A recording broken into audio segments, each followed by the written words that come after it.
नमस्कार। MSD 6 के अंतर्गत आज हम नाटक विधा के ऊपर बात करेंगे। तो नाटक भारतीय हिंदू युग की एक केंद्रीय विधा थी। द्विवेदी युग में वह निर्जीव हो गई, यानी उसका विशेष महत्व नहीं रहा। जैसी सक्रियता, सजीवता और नाट्य चेतना हमें भारतीय हिंदू युग में दिखाई देती है, वैसी द्विवेदी युग में नहीं है। इसका एक कारण तो पारसी थिएट्रिकल कंपनियों की सक्रियता है। इन कंपनियों का मुख्य उद्देश्य दर्शकों का मनोरंजन करके धनार्जन करना था।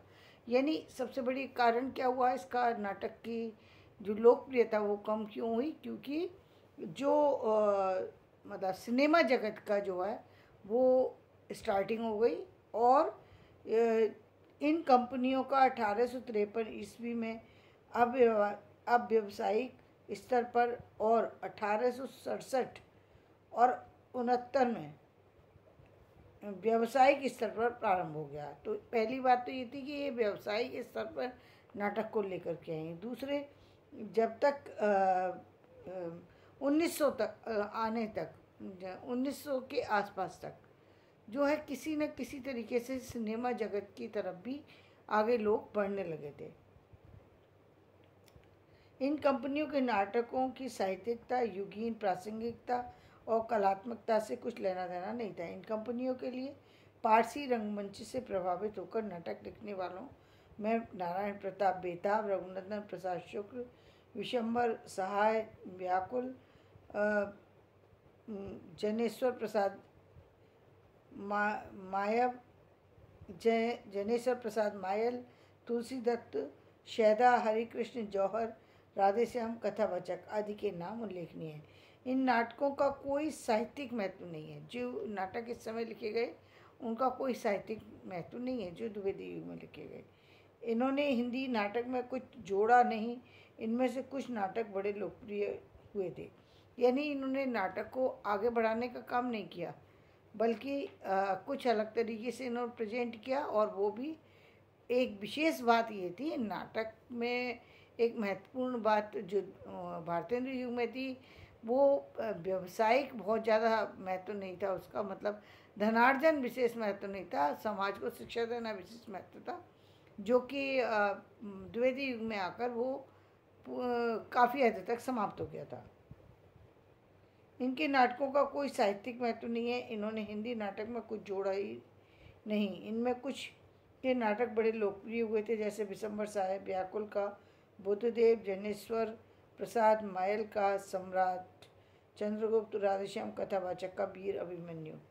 इन नाटककारों के अतिरिक्त द्विवेदी युग के लगभग 30 नाटककार ऐसे हैं जिन्होंने साहित्यिक नाटक लिखे हैं। इन नाटककारों में बद्रीनाथ भट्ट के ऐतिहासिक नाटक दुर्गावती और उनके प्रहसनों में पांडे विचन शर्मा उग्र के महात्मा ईसा, माधव शुक्ल का महाभारत आदि को विशेष लोकप्रियता प्राप्त हुई। विश्वनाथ शर्मा, गंगा प्रसाद श्रीवास्तव,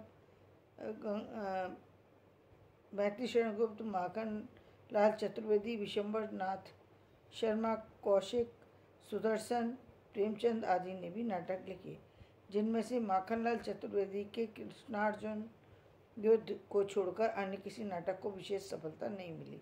इसका कारण पारसी रंगमंच को छोड़कर किसी गंभीर रंगमंच का अभाव होना था। दूसरे, इन युग के साहित्यिक नेता महावीर प्रसाद द्विवेदी की नाटक में कोई रुचि नहीं थी। यानी सबसे बड़ी बात जो महत्वपूर्ण थी वो ये थी कि भाई भारतेंदु जी जहाँ खुद नाटक लिखने वाले थे, खुद नाटक को पूरी तरीके से प्रेजेंट करने में सक्षम थे, वहीं जो महावीर प्रसाद द्विवेदी की नाटक में विशेष रुचि नहीं थी।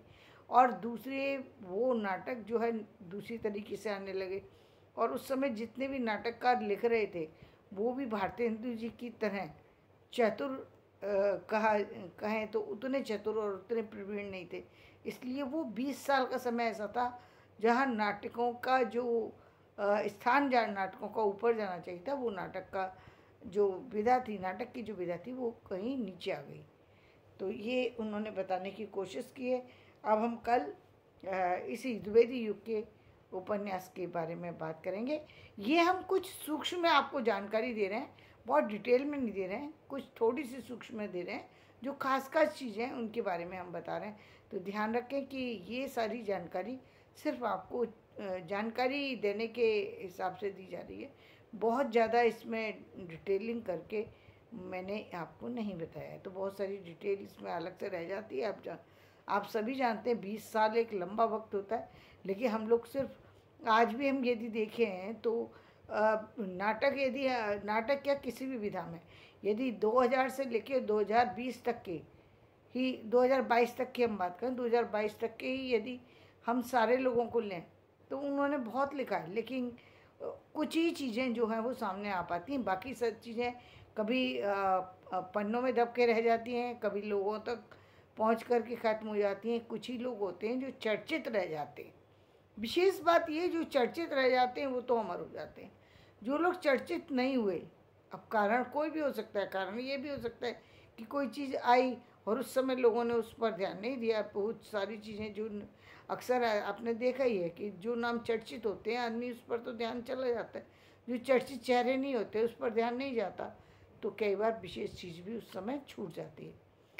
फिर वो टाइम लेती है, जब दूसरी बार टाइम आता है तो वो वापस से निकल के आती है। तो ऐसे में कई बार दूसरा टाइम आता ही नहीं है, बहुत सारे लोगों का दूसरा टाइम आता ही नहीं है।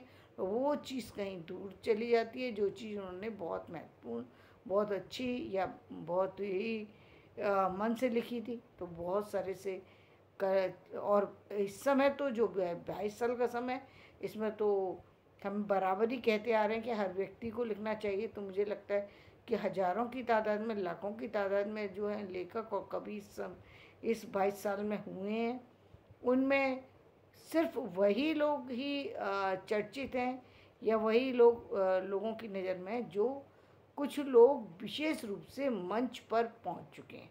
जो लोग मंच से थोड़ा हट गए हैं वो लोग अभी नज़र में नहीं आ रहे। दूसरे जो पत्र पत्रिकाओं में ज़्यादा प्रकाशित कर नहीं पा रहे हैं, यानी मैं एक तो पत्र पत्रिकाओं का जो पढ़ने का जो प्रचलन था वो थोड़ा सा कम हो गया। जितना 2000 तक था, 1900 से 2000 तक जितना प्रचलन था पत्र पत्रिकाओं को पढ़ने का, वो अब कुछ कम हो गया, उतना ज़्यादा नहीं रहा है अब। और क्योंकि लोगों की रुचि अब ऑनलाइन चीज़ों में हो गई है, और ऑनलाइन चीज़ों पर ऑनलाइन इतना सारा मैटर होता है कि लोग उसमें सेलेक्ट नहीं कर पाते क्या पढ़ना है क्या नहीं, और तो इस कारण से भी बहुत सी चीज़ें छूट जाती हैं। तो इसी तरीके से जो 1900 से लेकर 1920 तक का एक बहुत लंबा टाइम था जिसमें बहुत सारी चीज़ें थी जो आई हैं, लेकिन वो बहुत विशेष नहीं थी, इसलिए उन चीज़ों को यहाँ पर नहीं बताया गया है। सिर्फ कुछ लोगों के बारे में जानकारी यहाँ दी गई है। तो धन्यवाद। मेरा वीडियो पसंद आए लाइक करना, शेयर करना।